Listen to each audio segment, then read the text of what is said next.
Good morning. Good morning, Sarah. How you doing, Sarah? Good. I have a coffee here. I feel like we can do like a proper like coffee chat. Oh, hold on. Let me get mine ready then. I've got my Biscayne coffee. We're ready to go. We're ready to rock. Nice little plug right there. Well, where are you coming from? That looks like a very fancy room. Yeah, right. It's kind of nice here. I am at the Encore Boston. I spoke at the Triple Seat event. So our friends over at Triple Seat, they do event software, and it's been a great time so far. I spoke yesterday. Danny Meyer speaking today. So it's a really exciting room. Yeah, full of lots of cool hospitality people, but. So lucky that I get to stay in this beautiful suite. I have to say the Encore, I mean, that shouldn't be a surprise, but it's so wild because you walk in and it feels like you're in Las Vegas. Like it's so even the size and the layout. I walk in this room and I was like, wait, I feel like I've been in this room before. And I was like, oh yeah, in Las Vegas. So yeah. I love the space. Like I'm looking at the lighting, just the attention to detail of the recessed lighting, the ambient lighting, the glow of it. This is just the living room area. The bathroom is like, oh my gosh. The bathroom is like. I'm a big fan of Steve Wynn. All of a sudden he starts showing up on my feeds of like all his advice too. And I've been like, man, that's great advice. We must be on the same algorithm. I think so. They know that we've been talking about Steve Wynn and all his hotels. It's always listening. Yes, it is. Very nice. And then you get to come down to Miami, which is going to be exciting. Hello, Lou from Charleston. Hello. And Paul Manzi, vacation viewing. Nice. Paul, where are you vacationing? I love to see anywhere fun. I know. But I'm hosting my first ever hospitality power breakfast. So I'm curious to see how it goes. Sarah's one of the guests there. We have 8 people around a great table at the Moore Membership Club. So a beautiful location. We have chefs, hoteliers, entrepreneurs, developers, designers, myself and Sarah somehow at the same table with all these great people. Somehow. But it will be a lot of fun. I'm excited to see where it goes. And if you're interested in being a part of it, we may take this around. Who knows? We'll see where this goes. Well, I'm so excited. I'm going to come down and be there. This is exciting. It worked out. I might have to make you the moderator. We'll see what happens. At the last minute. Hey, by the way, could you help? Yeah, whatever. You're going to have to keep the conversation going. Yes, it's going to be a fun time. A lot of fun stuff going on. But I guess we should get into our show. We have a lot of topics today to cover. We do. But do you want to, do you have something to tell us before we get started? I do, because this episode, honestly, is brought to you by StayFi. And StayFi helps short-term rental operators build direct guest relationships through branded Wi-Fi portals, email marketing, and guest data tools that turn one-time bookers into repeat guests. So start growing your direct booking revenue today at stayfi.com/good morning hospitality. And that's stayfi.com/good morning hospitality. Nice. Lou, I'll take it. I'm going to make a hat that says the Ad King. Well, yes, you can. That is all you, sir. My ads are a little bit different. Anyway. Well, yeah, let's go ahead into this first topic here. So Labor Day travel is K-shaped. I love this. We're learning all about the alphabet. Oh, I've actually been there with that photo. And the middle is struggling. So what's going on? What does this mean beyond the headline? So 77% of Americans plan to travel this summer, which is up from 74% last year. Now, Bank of America is actually saying that K-shaped travel spending the gap has narrowed since May. So lower and middle income, I love this, households are actually increasing travel spending. But the interesting exception is lodging. So higher income households have pulled back somewhat on lodging spending growth. This is it. What do you think? I mean, there's a little bit more. Look, it just shows again, people still want to travel. The middle is getting squeezed. That mid-tier, the middle class family isn't traveling as much, but it's saying lower income is looking for places that have good deals. The higher income is spending. But AAA put out a report this Monday of the top destinations for the 3-day weekend. Any guesses on the top 3 for the U.S.? I mean, don't make me guess because we're looking at the same. How about listeners? Do you want to guess the top 3 locations as I read them off? And they're interesting. One of them is very interesting that you may not expect, which is number 1, domestic, Seattle, Washington, is most people are going to. Number 2, Orlando, Florida. Of course, we got all the theme parks there. And then number 3, where you're at, is Boston, Massachusetts. That's the top 3 for the U.S. And international is Rome, Vancouver, and London for the international. And now 2 of them, I want to point out something unique. Lou, good guesses. New York's on there at number 5, and Las Vegas is number 8. But Seattle being number 1 and Vancouver number 2 international. The reason is a lot of people are going on cruises, Alaskan cruises, to be specific. So you can see more and more people are finding those deals on those cruises. They're looking for some adventure. They're looking for unique experience and heading up to the Northwest to go on cruises to Alaska, which I have not done and I really want to do. This is the time of year. I was on a cruise in Alaska last year, actually right around this time. And a couple, maybe 2 years prior to that, also went to Alaska. So it's fantastic. This is definitely the time of year to do it. It's a great way for people to, quote unquote, sneak in that last minute travel. But there's also, again, as we've been talking about, generally with the idea of cruises, you know how much you're paying before you get there, and especially in this economy, you've got people that they don't necessarily want to have all of these extra expenses after they've already booked their trip. So it makes sense. It's a bucket list destination, as it should be, because it truly is like waking up in a postcard. And like, we are so lucky that we get to call that, part of the United States. So it's cool. It's great. I love it. Sorry, I got a little. What? No, I love it. You got varied. So I've been on a lot of cruises, but only like, in the Caribbean. Yeah. Why is it so much different for someone who doesn't know? So, well, a lot of, definitely it's the ports. So, and you're doing different things in the ports. It's cooler weather. So you might be doing more like hikes, and you get to see cool things like, salmon farms, and then there are scenic cruising days, which you don't have in the Caribbean. So there might be a day that you're going through like Tracy Arm, you're going through Glacier Bay National Park and that area, and you don't get, the whole day is just spent like cruising so slowly, but you just go out either on your balcony or on different parts of the ship, and you just like get to take in the wonder. And they'll just kind of stop a ship, like have it turn around. I mean, it's absolutely gorgeous. All right, so I have to start saving up now. I'm gonna have to make it happen. And you get that hot chocolate, like you get hot chocolate, you might have like a blanket, you can like hang out on your balcony and just, I mean, it really is unlike anything else. And it's cool without being, like freezing. Yeah, exactly. I love it. Well, the K-shape, they're heading up to the cruises. So if you're going up there, if you're one of them, send us some pictures. I'd love to see where you're going and get some inspiration for those trips. And Lou saying only Norwegian fjords cruises are more awesome than Alaska. I haven't done either. I did that too. Also last summer, I did Norway first and then Alaska. I would say it's different because I wouldn't say to do one or the other, but yes, exactly. Lou is saying, seeing the deep blue color of a glacier cavern, that blue is unlike anything I've ever seen. I mean, it really is stunning. So yeah. All right. I'm excited now. Now I'm going to start putting them away to make that happen. We got Will in the back. He's like, I'm thinking about doing one next year. You should, Will.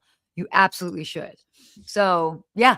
But again, it's interesting to see what people are choosing, understandably so, with limited budgets, people are being very specific in what they're choosing and how they're selecting their vacations. There's one thing that kind of stood out is costs are climbing across the board for people. Gas is up 30% year over year. Domestic round trip fares are up 2% overall and 20% to the top destinations. So it's a lot. People are looking for unique places to travel to, and cruises make sense. You know what you're going to pay, and you get to enjoy the deep blue of those glaciers. Yes. Well, definitely cool. Should we move on? Yes, I would love for you to take this too. Before we move on, Sarah, a quick shout out to our sponsor, Built. They're helping restaurants and hotel food and beverage teams better understand their guests and create more personalized experiences that drive repeat visits. If you care about loyalty and guest experience, it's worth checking out. Head to joinbuilt.com/GMH. And that's joinbuilt.com/GMH. Got tongue tied on that one. Not the ad king. Gotta get back in the studio and practice. Oh my gosh, gotta get those reps in. Anyway. I know you're excited about this one, Sarah. You've been telling me for months. Watermelon sugar. Watermelon sugar high. Coming to NYC.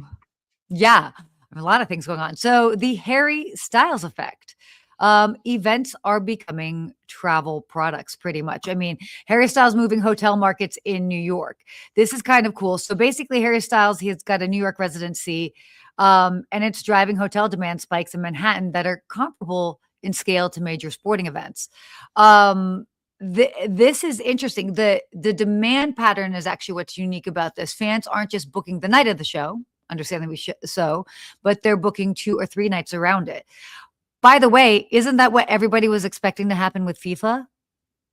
But because they made the prices so high, people were like, we're just going to go in for one night, whatever. Anyway, so thank you, Harry Styles, for showing the sporting world how it's done. I will step off my little soapbox right here. Well, what was amazing is I think, I think Bad Bunny set something very big for all these artists. Like they're doing residencies now. And so did you read how many shows he's doing? He's doing 30 shows in New York City. I had to reread that. I thought it was 30 shows for his whole tour. He's doing 30 shows. 30 shows over 2 months. So basically almost every other night. Yeah. So he's going to be there putting on a show in New York City. And I'm excited to see if he can sell out at Madison Square Garden every single night. That's amazing. And I will say this, because I've been traveling quite frequently to New York. And I scored the last 2 trips. I scored some pretty awesome deals. Like I was actually able to get decent hotels within, this is insane, within the $200 to $300 a night range. I mean, again, not necessarily super luxury, but perfectly fine, great elevated hotels. These same hotels, even in the middle of September and also October, those hotel rooms are easily starting at $600, $700, even $1,000 a night. So whether it's all Harry Styles, I mean, it is also now for New York City, the busiest time of year. It's their busiest tourist season. They've got a lot of conferences. So yeah, it's a big time. Listen, I'm a fan of Harry Styles. I'm not sure what your favorite song is, Sarah. Do you have a favorite Harry Styles song? Or are you more of a One Direction Harry Styles like I am? Oh, I mean, I like both. I definitely appreciate him. What is it? What is it? The sushi restaurant?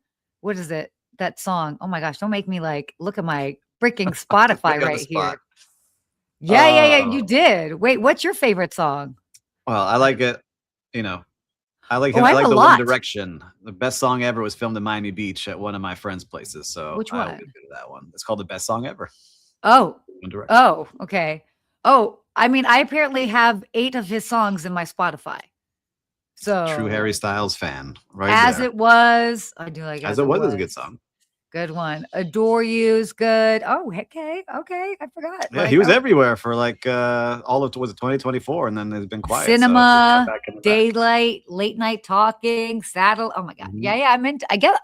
I mean, I'm not a big concert girl, so it would be rare for me to be like, oh, let's go.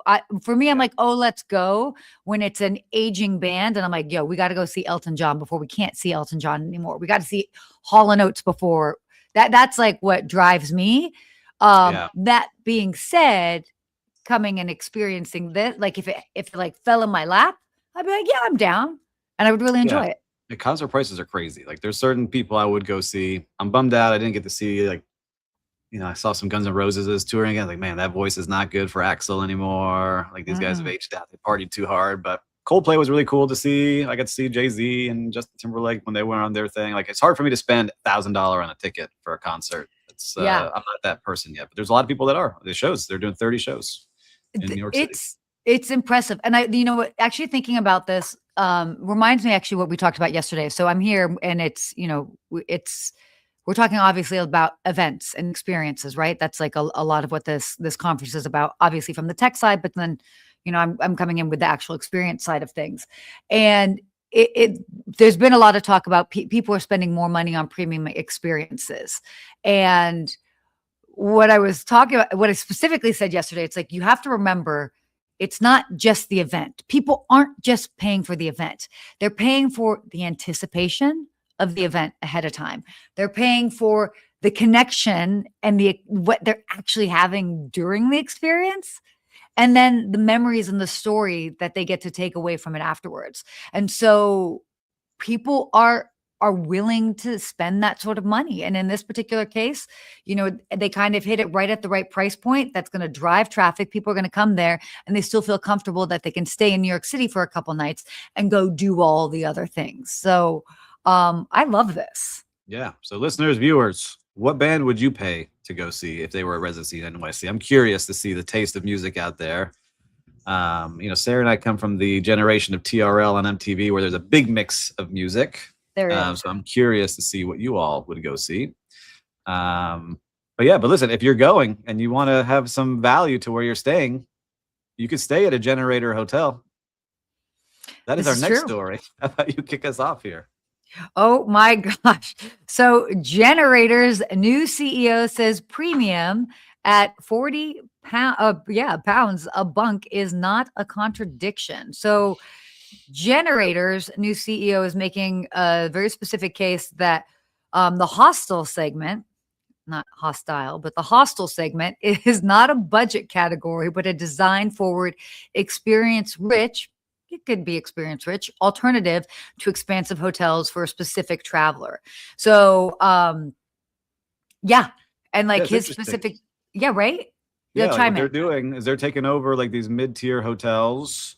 Like he brought it up. Like there was like a Novotel and some others in this, article. We have one Novotel here in Miami, but it's interesting. They take over like these mid-scale hotels that are like fully built up for upscale, but then they flip the model where instead of having one bed in a room, they're putting multiple bunk beds in the room, and they're charging, $40 per bed, and they're able to get more people in those rooms. So it makes the hotel more profitable and drive them to the F&B space and turn the pool deck into more of a fun experience.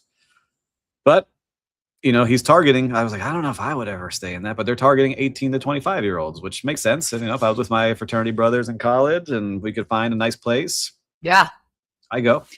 Well, but it's interesting because of, bless you, because of the experience, to kind of give you guys an idea that like real life, like competitive comp set is basically those sort of like mid-scale hotels that are like in really that have like great locations. So with like a strong bar program, community events. So think places like Moxie, Motto, Hoxton, and it's basically a similar, but for half the price.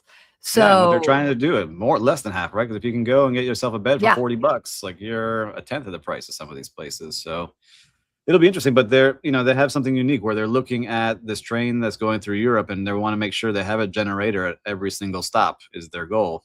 And so they're really looking to have a place that feels high end when you walk in. Right? They even said like the design. Why am I going to put these giant numbers on a door like they do in hostels if a hotel that's upscale doesn't have that? Let's look at all the things that an upscale hotel has, but we're just packing more people into a room to give them that experience and a taste for it, and then hopefully they grow with the brand. But I'm past that space, but I don't know. I don't know about you, Have you ever stayed in a hostel, by the way? I have not, but I lived in a fraternity house, which I'm pretty sure is similar-ish. But my room was like big time. Like, so yeah, the house was, of course. I mean, we got big time Steve here, like president of the largest fraternity at Florida State University. I had to make sure, right? Got to bring all those girls back to somewhere. Exactly right, and it had to be upscale, Sarah.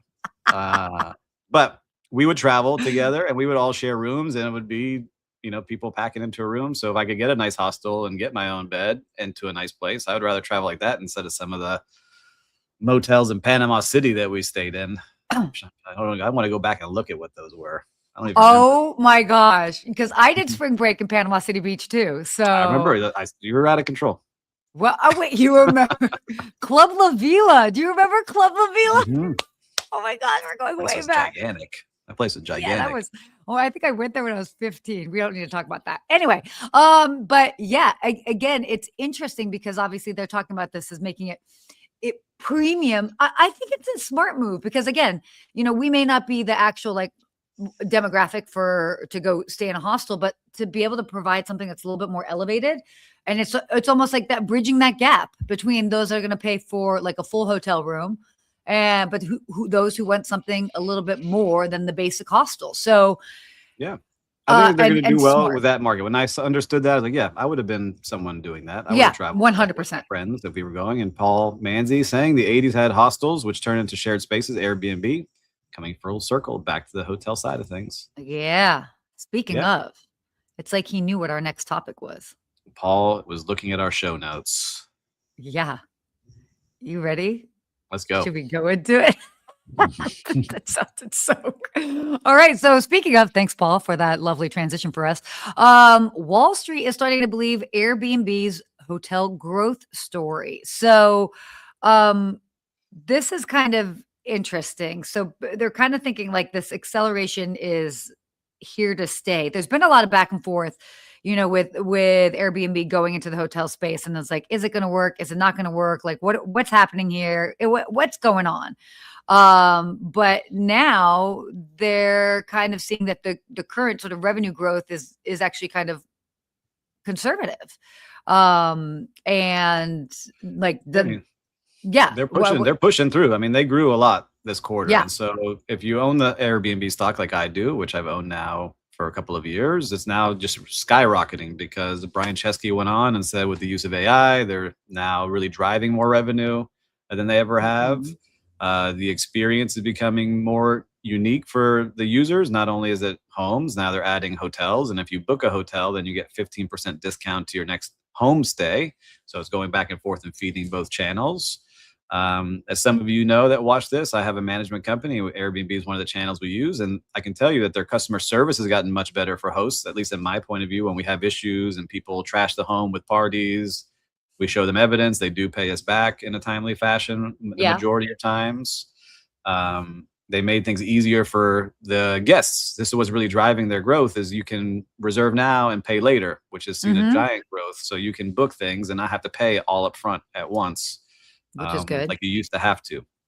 And then they added experiences, which I haven't used any of them, but now they're looking really good. Like I may just use Airbnb to book an experience, whether it is a massage or a private chef or a tour or a photo shoot or all these things that are on there. Do you know I was part of that launch program? I did not know that. I don't. Yeah. Tell me. Back in 2016, actually. So I was still working in hotels, but absolutely saw, the big, and this was obviously when Airbnb was first really kind of like blowing up, and you had all the hoteliers that were freaking out. They're like, oh, what's going to happen? And I was always on the side. I'm like, dude, it's just a bigger part of the pie. Like people, it's another way for people to stay in a city. But just because you're a hotel doesn't mean that you need to be worried, because you can also get revenue from other things. Maybe the guest doesn't stay with you, but they come to you for high tea or cocktails or whatever it is.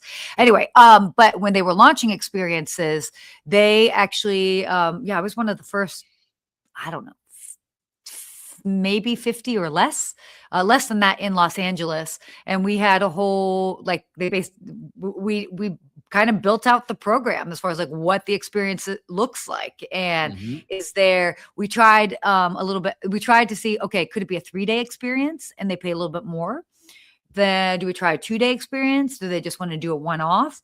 So it was actually really cool to be part of it, because like we were testing in real time what was actually working for guests. And as you might suspect, committing to 3 days, like on one experience, was a little bit much, even 2 days. So that's how you kind of have like the 1 day, one experience model, which is pretty understandable. But it was nice that they actually had that flexibility to test it out and see, like maybe people were interested in these longer term or longer options of doing things. So it was a very cool experience, and that's very cool that you're a part of it. And I think for listeners, if you haven't been on their site in a while, I would encourage you to check it out. Yeah, just even if you're a hotelier, because the way they set things up now and they break things down and how they present it, they're making updates almost like weekly on how they are testing things. I'm getting things shown to me that are different. The back end, they're going to start adding more and more tech for hosts, which if you're a professional host like we are, we have a lot of those tools already, but they're trying to give individual hosts more of these things like pricing. That's not just flat rate. Like still so many people that just keep a same flat rate all the way across their entire year versus having what hotels do, which is, the dynamic pricing. Yeah. Every single day. So listen, I'm not telling you what to do with your money, but if you had bought some stock 2 weeks ago or 3 weeks ago, you made some good money in Airbnb. But keep an eye on them because I think they're going to continue to grow. I think their costs will continue to go down with technology and AI, and more people are going to be using them. So keep an eye out for Airbnb. Very cool. All right. What do you want to do next here? We can go one of two ways, sir. I think we jump right into whose brand is it anyway? Love it. Favorite part of our entire show. Steve's favorite part. Let me just be very clear. Steve's favorite part. Sarah waits for this every single week for us to play this game of whose brand is it anyway? Excited. Where we have the sub brand and we have to guess what parent brand owns this sub brand. Are you all ready? Because I know you have to wait a whole other week for this. So get your mind right. What is the sub brand this week? City Express. What the heck? It looks like half of it's cut off. I think so. They cut the logo off at the bottom. City Express by Sesame Street. That's what it looks like to me. I'm going. I don't know the parent brand that would have that. City Express by. All right, people, put it in here. I'm going IHG because I feel like it's a Holiday Inn type brand. I'm going IHG on this one. Oh, Manzi's with me. What do you got? Lou's got Hilton. Yeah, what do I think is going on with this one? I'll say Best Western. Best Western. All right, ladies and gentlemen, you have 5 seconds. 5, 4, 3, 2, 1. And now, let's see. Drum roll and the brand. Marriott. We were way off. Wait, what? Marriott City Express. Pull this website up. What? I'm learning new things every single week, everybody. Same. Lou, Paul, all of our loyal listeners, City Express by Marriott. Oh, wow. Places you in the heart of major cities in Mexico, Colombia, Chile, Brazil, and the U.S. So, yes, in unique stays. Very cool. Looks, again, kind of like the model we were talking about. You can stay in nice places at a lower price and be right in the middle of it all with City Express by Marriott. Wow. Very cool. Very cool. Very cool. Fascinating. Well, we learned a lot here today, Sarah. We did. What did you take away here most important from our show that we learned?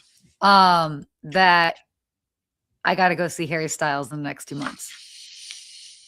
I mean, that's really what matters to me. Yeah. And Pierre Jose says City by Marriott. Jose got it. Pierre, brand. It's their new brand. Everyone's on it. I didn't know about it. I apparently did not get that memo, and I work with Marriott. They didn't send it to us. I know. You better call your people over there. They don't have me promoting it on TV. Yeah. Pierre said lesser than select services. So, okay. Not much. But it's like almost like that hostel vibe. So get in there. But I want to go see this very beautiful deep blue color of the glaciers at some point in the next 12 to 24 months. I got to figure that out on my schedule. But we're going to make that happen. So, Sarah, it was a great show. We talked about a lot of things. Listeners and viewers, we always appreciate you watching. If you haven't yet, make sure to subscribe so you're always on point with what we have going on. And if you haven't yet, make sure to send this episode to one of your friends. Let them know all the fun comments you've been putting on here, and they can join the conversation as well. So until next week, Sarah. What you gonna do? Stay hospitable.